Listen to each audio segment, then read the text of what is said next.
Energy interactions with Earth surface features. When electromagnetic energy is incident on the given Earth surface feature, three fundamental energy interactions with the future are present. Electromagnetic energy అనేది ఏదైనా ఒక సర్ఫేస్ని touch చేసినప్పుడు ఆ energy అనేది 3 టైప్స్గా విడిపోతుంది. ఒకటి observed energy, transmitted energy, reflected energy. Observed energy అంటే ఆ ఆబ్జెక్ట్ కానీ ఆ సర్ఫేస్ కానీ ఎంత అమౌంట్ ఆఫ్ ఎనర్జీ అని అయితే హోల్డ్ చేసుకొని ఉంటుందో దాన్ని అబ్జర్వ్డ్ ఎనర్జీ అంటారు.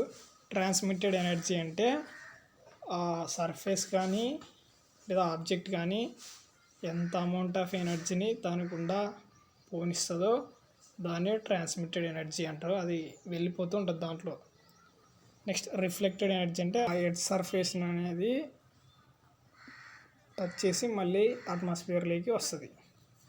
ఈఐ ల్యాండా is the incident energy. Incident energy అంటే ఎక్కడి నుండి మనకు ఎనర్జీ అనేది వస్తుంది అనేది ఇన్సిడెంట్ ఎనర్జీ అవుద్ది. మనం జనరల్గా సన్ నుండి మనకు ఎనర్జీ అనేది వస్తుంది. ఆ ఎనర్జీ వచ్చేసి ఒక నదిలో పడింది అనుకుందాం, నది లేదా వాటర్ సర్ఫేస్ పైన. ఆ వాటర్ సర్ఫేస్ నది అనుకుంటున్నాం. ER denotes the reflected energy. ఆ వాటర్ సర్ఫేస్ మీద పడి ఆ ఎనర్జీ అనేది ఎంతైతే రిఫ్లెక్ట్ అవుద్దో దాన్ని ఈఆర్ ల్యాండాగా డినోట్ చేస్తున్నాం.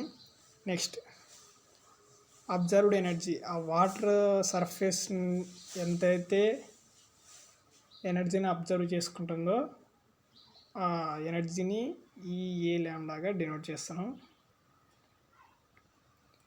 Next transmitted energy, ET lambda. అంటే ఆ వాటర్ సర్ఫేస్ నుండి లోపలికి ఎంత ఎనర్జీ అయితే పాస్ అవుతూ ఉందో దాన్ని ఈటీ ల్యాండాగా డినోట్ చేస్తున్నాం.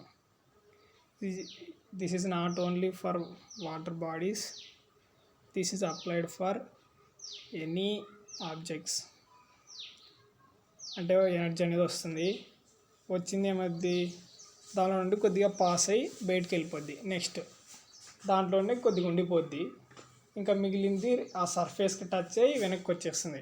ఈ విధంగా ఈ 3 స్టేజెస్లో ఎనర్జీ అనేది లాస్ అవుతూ వస్తుంది.